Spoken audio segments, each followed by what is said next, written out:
warahmatullahi wabarakatuh. Kali ini saya akan membacakan tentang teori pemikiran Kainas dengan studi kasus subsidi bantuan langsung tunai di Indonesia pada tahun 2020. Sebelum ke materi, mari kita perkenalkan diri. Perkenalkan, nama saya Lucy Safitri dengan NIM 035, Program Studi Ekonomi Pembangunan, mata kuliah Sejarah Pemikiran Ekonomi, kelas A, EP, angkatan 2024. Kita masuk ke materi pertama, yaitu pada latar belakang. Pada tahun 2020, Indonesia mengalami krisis ekonomi akibat pandemi COVID-19. Pembatasan sosial berskala besar seperti PSBB yang diterapkan pemerintah untuk menekan penyebaran virus berdampak langsung pada melemahnya aktivitas ekonomi terutama di sektor informal dan usaha mikro menengah UMKM. Akibat pendapatan rumah tangga menurun secara signifikan dan meningkatnya resiko kemiskinan serta kelaparan. Untuk mengatasi hal tersebut, pemerintah melanjutkan berbagai program bantuan sosial untuk mengatasi hal tersebut. Pemerintah juga melancarkan berbagai program bantuan, salah satunya yaitu bantuan langsung tunai yang bersumber dari dana desa pemerintah, sosial, dan bantuan bagi tenaga kerja informal serta UMKM. Dari sudut pandang teori pemikiran Kainas, kebijakan ini sangat relevan serta menekankan pentingnya peran aktivitas negara melalui kebijakan fiskal ekspansif untuk membatasi kritis dengan cara meningkatnya pengeluaran pemerintah guna mendorong pemerintah agregat menjadi instrumen kebijakan yang digunakan untuk menjaga daya beli masyarakat dan mendorong konsumen rumah tangga sebagai penggerak pertumbuhan. Pada materi yang kedua yaitu pengertian, di mana bantuan langsung tunai dalam program bantuan sosial dari pemerintah berupaya berlangsung uang tunai secara langsung kepada masyarakat miskin atau rendah yang berdampak kondisi kritis seperti kenaikan harga BBM, inflasi, pandemi. Tujuan untuk BLT ini adalah untuk menjaga daya beli masyarakat, mengurangi tekanan ekonomi, dan mencegah lonjakan angka kemiskinan dan jangka pendek.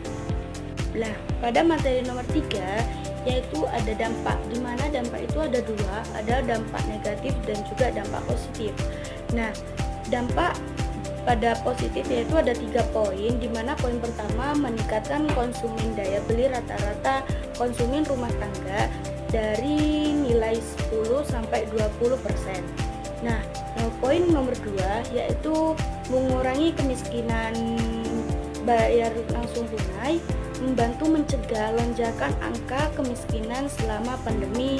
Nah, nomor 3 yaitu bertahan pangan konsumen, kalori dan protein meningkat. Pada dampak negatifnya sendiri juga ada 3 poin, di mana efek sementara dampaknya tidak berlangsung lama selama bantuan dihentikan. Poin kedua yaitu masalah data dan distribusi akan kasus salah sasaran dan keterlambatan penyaluran. Nomor 3, ketergantungan potensi pembuatan sebagai masyarakat positif dan bergantung. Poin keempat yaitu ada kasus, di mana pada masa pandemi 19 pada tahun 2020 pemerintah Indonesia mengeluarkan kebijakan bantuan tunai PLT sebagai bentuk kebijakan fiskal ekstensif untuk menanggulangi krisis ekonomi. Titik bantuan sebesar 600.000 per bulan disertakan kepada keluarga miskin dan rentan yang terdapat pandemi selama periode April hingga Juni, lalu dilanjutkan 300 per bulan hingga Desember. Program ini berlanjut untuk menjaga daya beli masyarakat, mendorong konsumen rumah tangga, dan mengurangi tekanan sosial akibat kehilangan pendapat. Namun, dalam pelaksanaan terhadap berbagai masalah seperti ketepatan dalam pemerintah menyalurkan yang lambat dan potensi tumpang tindih bantuan yang program lainnya.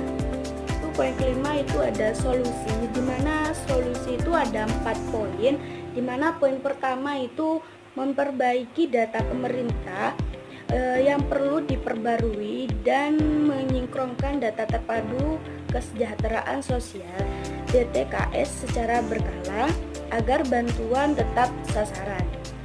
Nomor 2 yaitu digital penyaluran. Gunakan susunan tunai atau rekening bank kris agar digital cepat aman. Nomor 3 yaitu koordinasi pusat dan daerah, tingkat komunikasi dan berbagai peran antar pemerintah pusat dan daerah dalam sertifikat validasi data. Nomor 4 yaitu pengawasan dan transparansi, terlibat masyarakat dan lembaga pengawas untuk memantau distribusi bantuan agar terhindar dari penyimpangan. Yang terakhir itu ada analisis data, di mana data tersebut itu dari bulan Januari sampai Desember.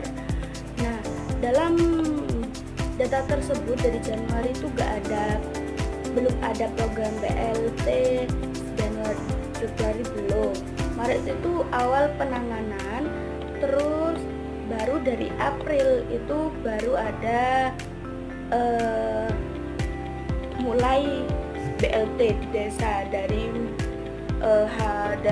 uang yang diberi itu 600.000 ke warga miskin. Nah, sampai itu dan sampai akhir bulan Desember itu baru ada evaluasi dan perpanjangan BLT sampai 300.000. Nah, mungkin ini data dari bulan Januari sampai bulan Desember, di mana data tersebut dari Januari itu tidak ada BLT sampai bulan Februari juga ada.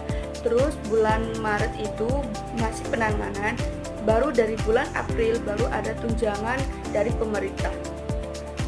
Mungkin cuma itu yang bisa saya terapkan dan bagikan tentang teori pemikiran Keynes dengan studi kasus saya, yaitu bantuan langsung tunai di Indonesia dalam periode 2020.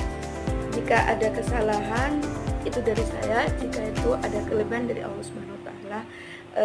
See you then.